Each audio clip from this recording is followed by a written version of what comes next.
Profil Tika Tisanova, selebgram Palembang yang gandeng mesra Hotman Paris, dilirik jadi Aspri ke-50.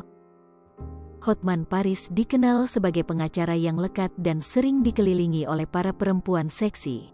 Saat datang ke Palembang untuk membuka klub hiburan malam, rupanya sosok wanita cantik berhasil dilirik oleh Hotman Paris sebagai asisten pribadinya ke-50.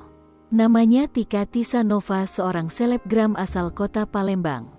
Dilansir dari Instagram miliknya, wanita cantik berambut panjang itu memiliki jumlah pengikut 24,9 ribu followers.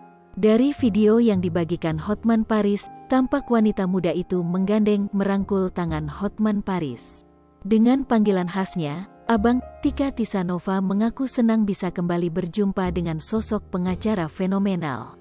Namun pertemuan singkat itu rupanya membuat Hotman Paris sedih. Lantaran ia harus kembali lagi ke Jakarta, Hotman pun sempat bergurau apakah harus tinggalkan karirnya di Jakarta dan tinggal di Palembang. Tapi jawaban Tika Tisanova membuat Hotman Paris berpikir, kayaknya aku aja yang kesana deh, Jakarta, tuturnya. Sripopo TV, jangan lupa komen, like, dan subscribe, serta tonton terus berita-berita terupdate lainnya ya.